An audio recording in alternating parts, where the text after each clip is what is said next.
everybody, welcome back. I'm Jade Fish, and whether you're here right now or drifting in later to the VOD, I'm really glad you're here. This is our little corner of the ocean, soft reading, quiet thoughts, and just floating around a bit together. It's nice to be back.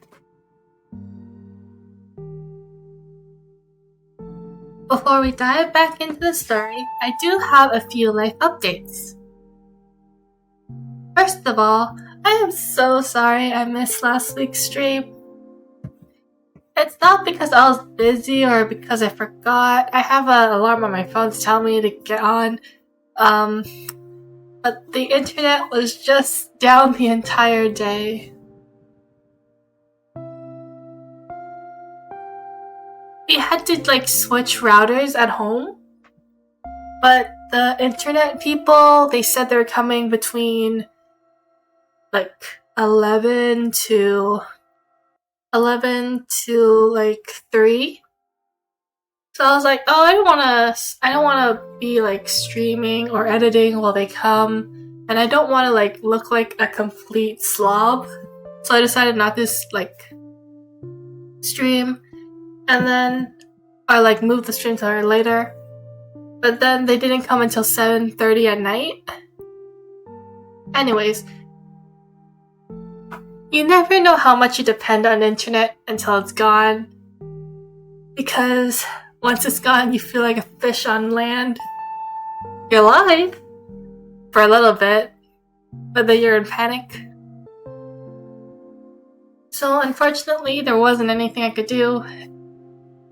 Another life update. I don't remember if I mentioned it before, but there was a friends get-together I was really excited about. I think it was last week. Yeah, last week. But then I got sick and couldn't go. I was really looking forward to it, but my immune system had other plans. If people stick around long enough, they'll find out how bad my immune system is. But I'm feeling a lot better now. And there's another get-together happening this week. The one I missed was for high school friends, and this week it's for middle school friends. So hopefully, if the universe is being generous, I can go this time and I won't be sick. I would really like to meet everybody again and make it. My final update is that I'm going to participate in a research study at my university as a participant. I have absolutely no idea what this is about, except it's psychology based and somehow related to music. My friend who is not working, but volunteering as a research assistant, was just asking a bunch of friends if they can participate who qualify. And I, as a person who played piano for the entirety of middle school, met the requirements, so I'm going to help out. Because my friend asked, they need help. I am free-ish, so I said, okay.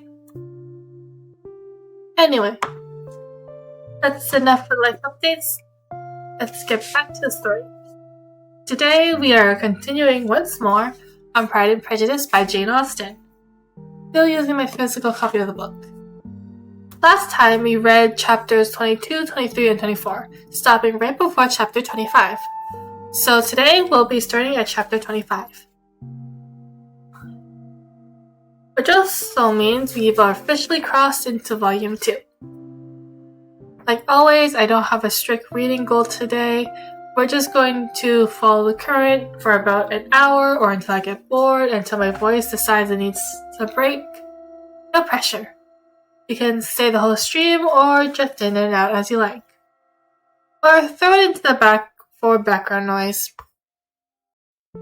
Once I start reading, I'll mostly be focused on the story. I might pause here and there to react or give my thoughts.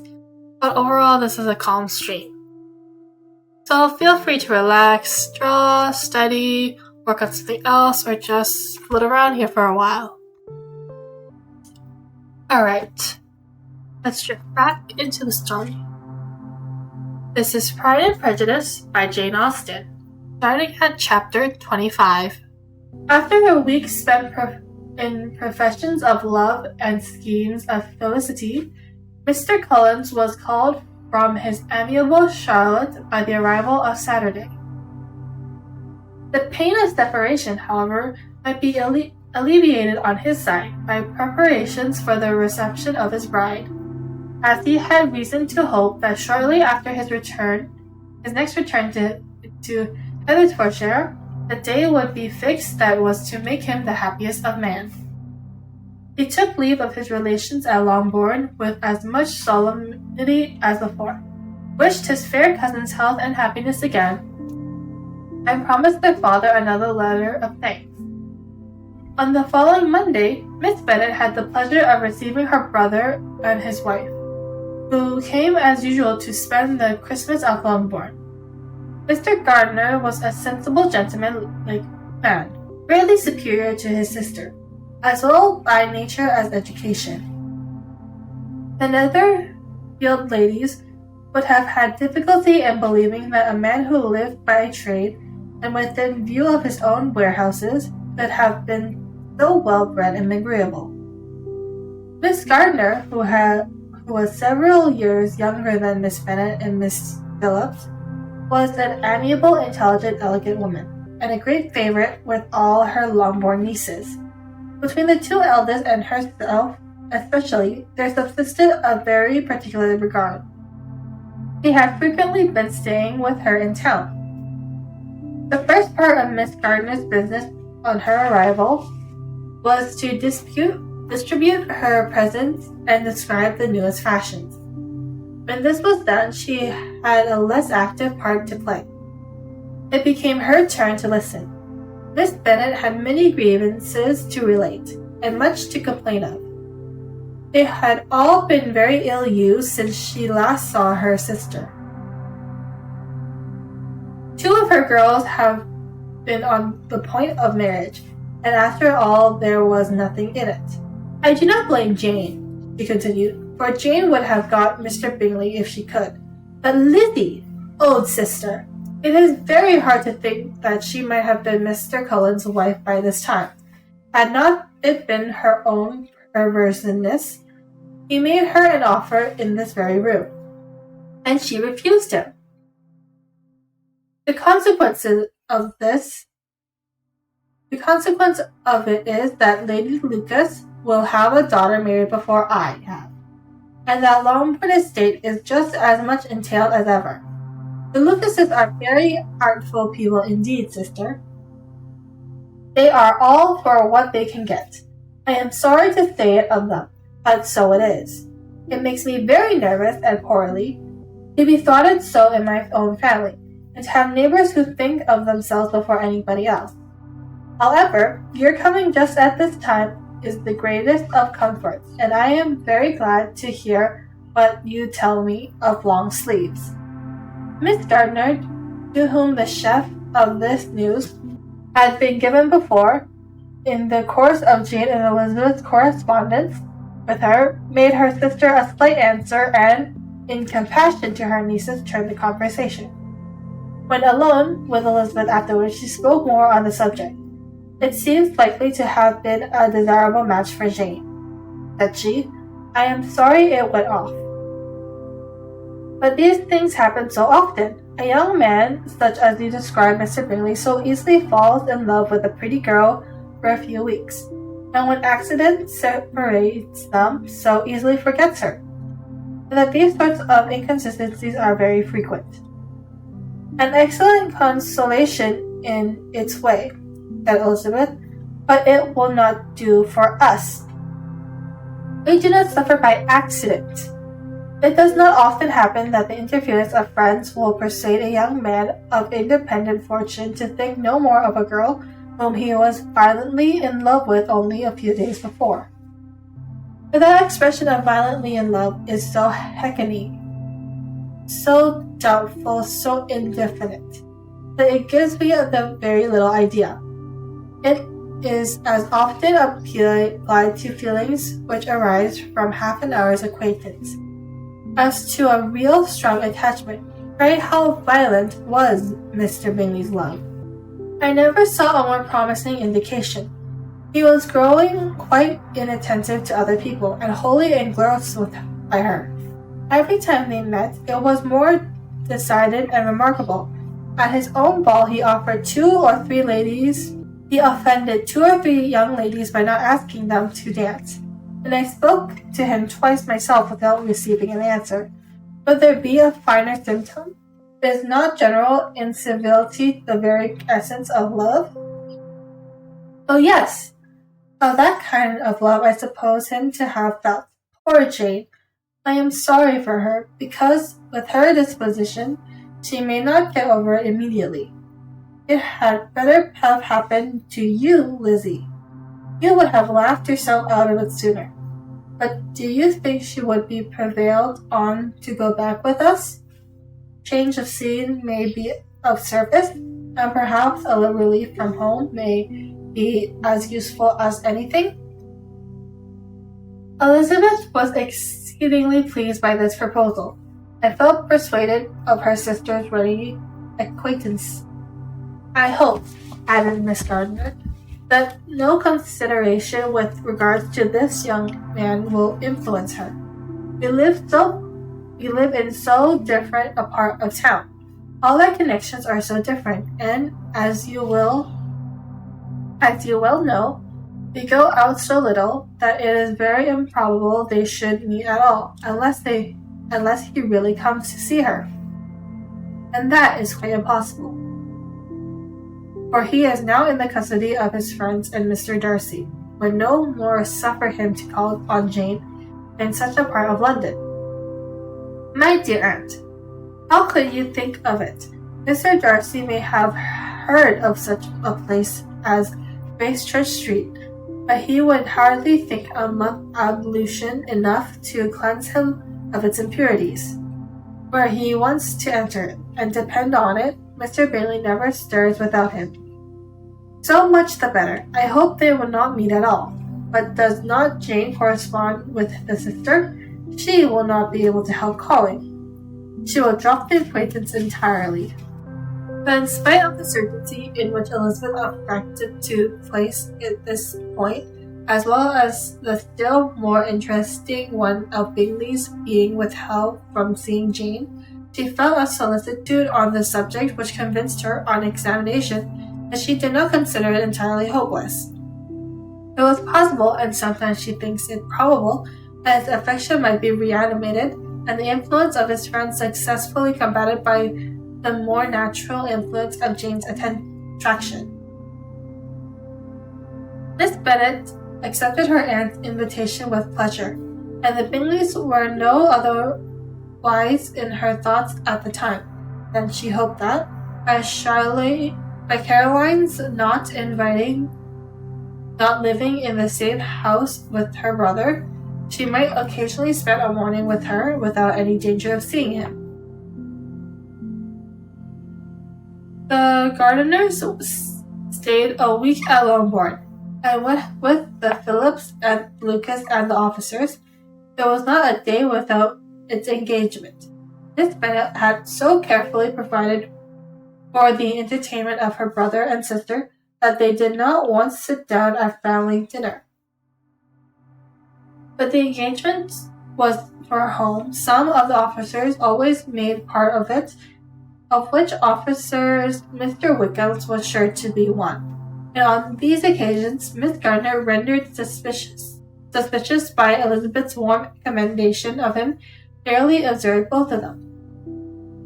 Without supposing them, for what she saw, to be very seriously in love, the preference for each other was plain enough to make her a little uneasy, and she resolved to speak to Elizabeth on the subject before she left Huddersfield, and represent to her the imprudence of engaging such attraction.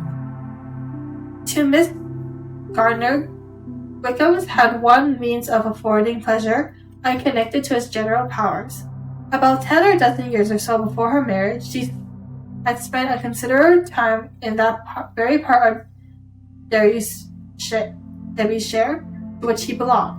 They had, therefore, many acquaintances in common, and though Wickhams had been little there since the death of Darcy's father 5 years before, it was yet in his power to give her fresher intelligence of her former friends than she'd been in the way of procuring.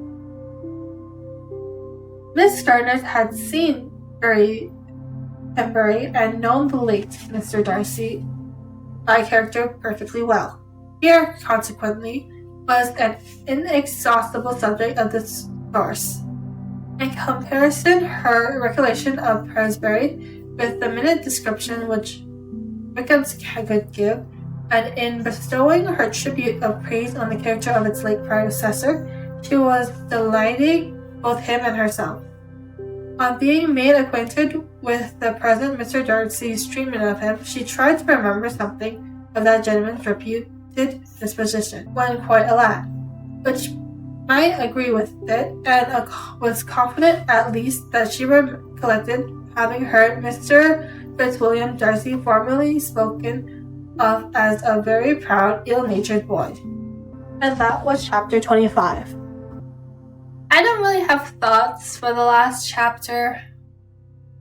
I just don't think I'm gonna give a review this time for this week. I think I'm just gonna read through it, and unless something really catches my eye, I'm not gonna comment on it. Maybe I'm still recovering from my cold/fever/whatever it was. But yeah. On with the story. Chapter 26. Miss Gardner's caution to Elizabeth was punctually and kindly given on the first favorable opportunity of speaking to her alone. After honestly telling her what she thought, she thus went on. You are too sensible a girl, Lizzie, to fall in love merely because you are warned against it. And therefore, I am not afraid of speaking openly. Seriously, I would have you be on your guard. Do not involve yourself or endeavor to involve him in an affection which the want of fortune would make so very imprudent. I have nothing to say against him. He is a most interesting young man, and if he had the fortune he ought to have, I should think you could not do better. But as it is, you must not let your fancy run away with you. You have sense, and we all expect you to use it. Your father would depend on your resolution and good conduct, I am sure. You must not disappoint your father. My dear aunt, this is being serious indeed. Yes, and I hope to engage you to be serious likewise. Well then, you need not be under any alarm. I will take care of myself and of Mr. Wickhams too. He shall not be in love with me if I can prevent it. Elizabeth, you are not serious now. I beg your pardon. I will try again. At present, I am not in love with Mr. Wickhams. No, I am certainly not. But he is, beyond all comparison, the most agreeable young man I ever saw. And if he becomes readily attached to me, I believe it will be better that he should not. As the imprudence of it, oh, that abominable Mr. Darcy. My father's opinion of me does me the greatest honor, and I should be miserable to forfeit it. My father, however, is partial to Mr. Wickhams. In short, my dear aunt, I should be very sorry to be the means of making any of you unhappy. But since we see every day that where there is affection, young people are seldom withheld by immediate want of fortune when from entering into engagements with each other, how can I promise to be wiser than so many of my fellow creatures if I am tempted? Or how am I even to know that it would be wisdom to resist? All I can promise you, therefore, is not to be in a hurry. I will not be in a hurry to believe myself his first object. When I am in his company with him, I will not be wishing. In short, I will do my best. Perhaps it will be as well. If you discourage his coming here so very often, at least you should not remind your mother of inviting him. As I did the other day, said Elizabeth with a conscious smile. Very true. It will be wise of me to refrain from that. But do not imagine that he is always here so often. It is on your account that he has been so frequently invited this week. You know my mother's idea as to the necessity of constant company for her friends? But really, and upon my honor, I will try to do what I think to be wisest. And now I hope you are satisfied. Her aunt assured her that she was, and Elizabeth, having thanked her for the kindness of her hints, they parted, a wonderful instance of advice being given on such a point without being resented. Mr. Collins returned into Hertfordshire soon after it had been quitted by the Gardiners and Jane. But as he took up his abode with the Lucases, his arrival was not great inconvenience to Miss Bennet. His marriage was now fast approaching, and she was at length so far resigned as to think it inevitable, and even repeatedly to say in an ill-natured tone that she wished they might be happy. Thursday was to be the wedding, and on Wednesday Miss Lucas paid her farewell visit. And when she rose to take leave, Elizabeth, ashamed of her mother's ungracious and reluctant good wishes, sincerely affected her and accompanied her out of the room. As they went downstairs together, Charlotte said, I shall depend on hearing from you very often, Eliza. That you certainly shall. And I have another favor to ask. Will you come and see me? We shall often meet, I hope, in Hertfordshire. I am not likely to leave Kent for some time. Promise me, therefore, to come to Hunsford. Elizabeth could not refuse, though she foresaw little pleasure in the visit. My father and Maria are to come to me in March, added Charlotte. I hope you will consent to be part of the party. Indeed, Eliza, you will be as welcome to me as either of them. The wedding took place. The bride and bridegroom set off for Kent from the church door, and everybody had as much to say or to hear on the subject as usual. Elizabeth soon heard from her friend, and their correspondence was regular and frequent as it had ever been. That it should be equally unreserved was impossible. Elizabeth could not ever address her without feeling that all the comfort of intimacy was over, and though determined not to slacken as a correspondent, it was for the sake of what had been rather than what was. Charlotte's first letter was received with a good deal of eagerness. There could not but be curious to know how she would speak of her new home, how she would like Lady Catherine, and how happy she dared pronounce herself to be. But when the letter were read, Elizabeth felt that Charlotte expressed herself on every point exactly as she might have foreseen. She wrote cheerfully, seemed surrounded with comforts, and mentioned nothing which she could not praise. The house, furniture, neighborhood, and roads, they were all to her taste, and Lady Catherine's behavior was most friendly and obliging. It was Mr. Cullen's picture of Hunsford and Rosings' rational softened, and Elizabeth perceived that she must wait for a visit there to know the rest. Jean had already written a few lines to her sister to announce their safe arrival in London, and when she wrote again, Elizabeth hoped it would be in her power to say something of the Bingleys. Her impatience for the second letter was as rewarded as impatiently generally is. Elizabeth had been a week in town, without either seeing or hearing of Caroline. She accounted for it, however, by supposing that her last letter to her friend from Longbourn had some accident been lost. My aunt, she continued, is going tomorrow into that part of town, and I shall take the opportunity of calling in Grosvenor Street. She wrote again when the visit was paid that she had seen Miss Bingley. I did not think Caroline in spirits, then were her words, but she was very glad to see me and reproached me for giving her no notice of my coming to London. I was right, therefore my last letter had never reached her. I inquired after their brother, of course.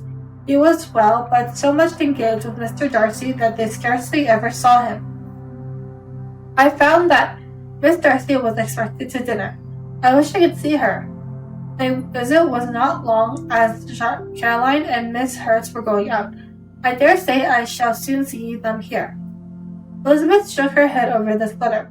I convinced her that accident only could discover that to Mr. Bingley her sister being in town. 4 weeks passed, and Jane saw nothing of him. She endeavored to persuade herself that she did not regret it, but she could not be blind to Miss Bingley's inattention. After waiting at home every morning for a fortnight and inventing every evening a fresh excuse for her, the visitor did at last appear.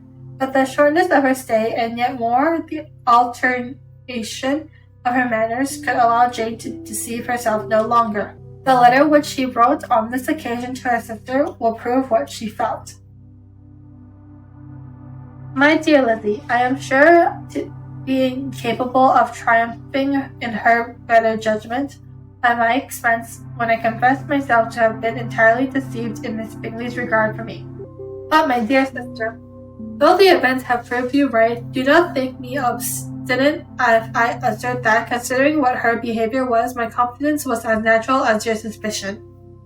I do not at all comprehend her reason for wishing to be intimate with me, but if the same circumstances were to happen again, I am sure I should be deceived again. Caroline did not return my visit till yesterday, and not a note, not a line, did I receive in the meantime. When she did come, it was very evident that she had no pleasure in it. She made a slight formal apology for not calling before, said not a word of wishing to see me again, and was in every respect so altered a creature that when she went away I was perfectly resolved to continue the acquaintance no longer. I pity, though I cannot blame her. She was very wrong in singling me out as she did. I can safely say that every advance to intimacy being on her side. But I pity her because she must feel that she has been acting wrong, and because I am very sure that anxiety for her brother is the cause of it. I need not explain myself further, and though we know this anxiety to be quite needless, yet if she feels it, it will easily account for her behavior to me, and so deservedly dear as he is to his sister. Whatever anxiety she may feel on his behalf is natural and amiable. I cannot but wonder, however, at her having any such fears now, because if she had at all cared about me, we would have met long ago. He knows of my being in town, I am certain, for something she said herself, and yet it should not seem, by her manner of talking, as if she wanted to persuade herself that he is really partial to Miss Darcy. I cannot understand it. If I were not afraid of being judged harshly, I should be almost tempted to say that there is a strong appearance of duplicity in it. But I will endeavor to banish every painful thought and think only of what will make me happy. Your affection and the inevitable kindness of my dear uncle and aunt.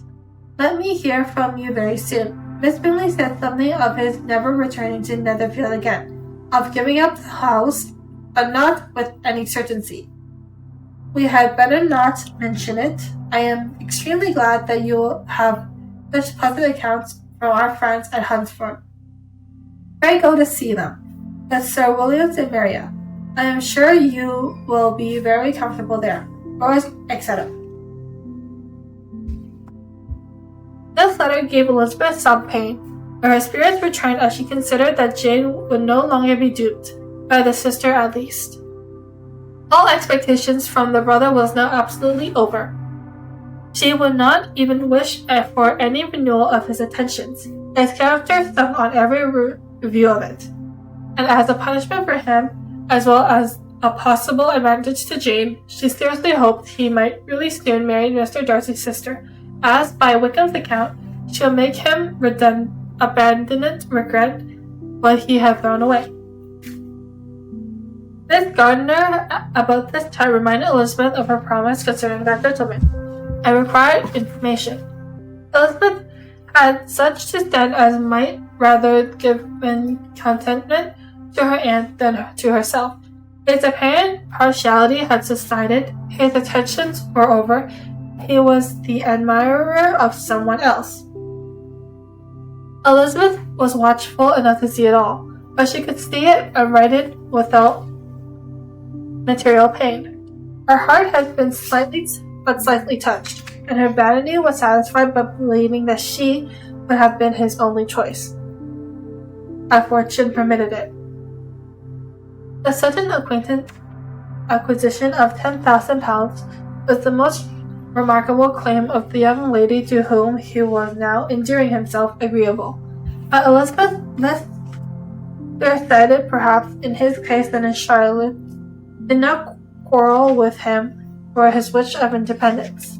Nothing, on the contrary, could be more natural, and while able to suppose that it cost him a few struggles to relinquish her, she was quite ready to allow it a wise, desirable measure for both, and could very sincerely wish him happy. All this was acknowledged to Miss Gardiner, and after relating the circumstances, she went on, I am now convinced, my dear aunt, that I have never been much in love. For had I really experienced the pure, elevating passion, I should at present detest his very name, and wish him all manners of evil. And my feelings are not only cordial towards him, they are even impartial towards Miss Kate. I cannot find out that I hate her at all, or that I am in the least unwilling to think her a very good sort of girl. There could be no love in all this. My watchfulness has been effectual, and though I should certainly be a more interesting object to all my acquaintance were I distractedly in love with him, I cannot say that I regret my comparative insignificance. Importance may sometimes be purchased too dearly. Lydia and Kitty take his defection much more to heart than I do. They are young in the ways of the world, and not yet open to the mortifying convictions that handsome young men must have something to live on as well as the plain. Chapter 27. From no greater event than those in the Longbourn family, and otherwise diversified by a little beyond the walks to Marytown, sometimes dirty and sometimes cold, did January and February pass by. March was to take Elizabeth to Hunsford.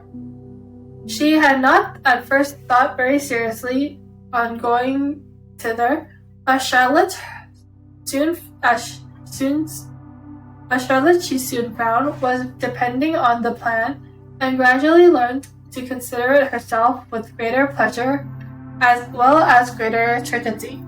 Absence had increased her desire of seeing Charlotte again, and weakened her disgust of Mr. Collins. There was novelty in the scheme, and as much as with such a mother and such uncompanionable sisters, home could not be faultless. A little change was not unwelcome for its own sake. The journey would moreover give her a peep at Jane, and in short, as the time drew near, she would have been very sorry for any delay. Everything, however, went on smoothly, and was finally settled according to Charlotte's first sketch. She was to accompany Sir Williams and his second daughter. The improvement of spending a night in London was added in time, and the plan became perfect as plans could be. The only pain was in leaving her father, who would certainly miss her, and who, when it came to the point, so little liked her going that she told her to write to him, and almost promised to answer her letter. Though the farewell between herself and Mr. Wickham was perfectly friendly, on his side even more. His presence pursuit could not make him forget that Elizabeth had been the first to incite and to deserve his attention, the first to listen and to pity, the first to be admired, and in his manner of bidding her adieu, wishing her every enjoyment and reminding her of what she was to expect in Lady Catherine de Bourgh, and trusting their opinion of her, their opinion of everybody, would always on one side. There was solitude and interest which she felt must ever attach her to him with a most sincere regard. And she parted from him convinced that, whether married or single, he must always be her model of the amiable and pleasing. Her fellow travelers the next day were not of a kind to make her think less agreeable. Sir Williams and his daughter Maria, a good-humored girl, but as empty-headed as himself, had nothing to say that would be worth hearing, and were listened to with about as much delight as the rattle of the chase. Elizabeth loved absurdities, but she had known Mr. Williams too long.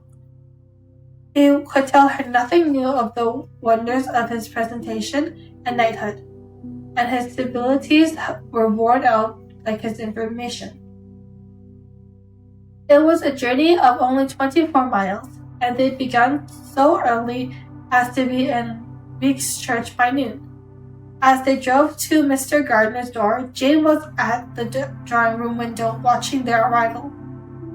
When they entered the passage, she was there to welcome them, and Elizabeth, looking earnestly in her face, was pleased to see a hearth healthful and lovely as ever. On the stairs were the troops of little boys and girls, whose eagerness for their cousin's appearance would not allow them to wait in the dining room, and whose shyness, as they had not seen her for 12 months, prevented their coming lower. All was joy and kindness. The day passed most pleasantly away, the morning in bustle and shopping, and the evening at one of the theatres. Elizabeth then contrived to sit by her aunt. Their first subject was her sister, and she was more grieved than astonished to hear, in reply to her minute inquiries, that though Jane always struggled to support her spirits, there were bouts of dejection. This was reasonable, however, to hope that they would not continue long.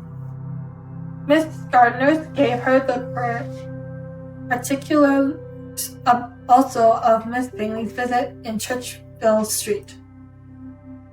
Christchurch Street, and repeated conversations occurring at different times between Jane and herself, which proved that the former had, from her heart, given up the acquaintance. Miss Gardner then rallied her niece on Wickham's consideration, and complimented her on bearing it so well. "But my dear Elizabeth," she added, "what sort of girl is Miss King? I should be very sorry to think our friend mercenary." "Pray, my dear aunt, what is the difference in matrimonial affairs between the mercenary and the prudent Mildred? Where does discretion end and avarice begin? Last Christmas you were afraid of his marrying me, because this would be imprudent. And now, because he is trying to get a girl with only £10,000, you want to find out that he is a mercenary? You will only tell me what sort of girl Miss King is. I shall know what to think." "She is a very good kind of girl, I believe. I know no harm of her." But he paid her not the smallest attention till her grandfather's death made her mistress of this fortune. No, why should he? If it was not allowable for him to gain my affection because I had no money, what occasion could there be for making love to a girl whom he did not care about and who was equally poor? There seemed indelicacy in directing his attentions toward her so soon after this event. The man in distressed circumstances has not the time for all those elegant decorums which other people chooses. If she does not object to it, why should we? Her objection does not justify him. It only shews her being deficient in something herself, sense or feeling. Well, cried Elizabeth, have it given you choose, he shall be mercenary and she shall be foolish. No, Lizzie, that is what I do not choose. I should be sorry, to think ill of a young man who has lived so long in Derbyshire. Oh, if that is all, I have a very poor opinion of young men who live in Derbyshire, and their intimate friends who live in Hertfordshire are not much better. I am sick of all of them, thank heavens. I am going tomorrow, where I shall find a man who has not one agreeable quality, who has neither matter nor sense to recommend him. Stupid men are the only ones worth knowing after all. Take care, Lizzie. That speech savored strongly of disappointment. Before they were separated by the conclusion of the play, she had the unexpected happiness of an invitation to accompany her uncle and aunt in a tour of pleasure which they proposed taking in the summer. We have not quite determined how far it shall carry us, said Miss Gardner's, but perhaps to the lakes. No schemes could have been more agreeable to Elizabeth, and her acceptance of the letter invitation was most readily and grateful. My dear, dear aunt, she rapturously cried, how delightful! What delight! What felicity! You gave me a fresh life and vigor. Adieu to disappoint and spleen. What are men to rocks and mountains? Oh, what hours of transport we shall spend! And when we do return, it shall not be like any other travelers, without being able to give one accurate detail of anything.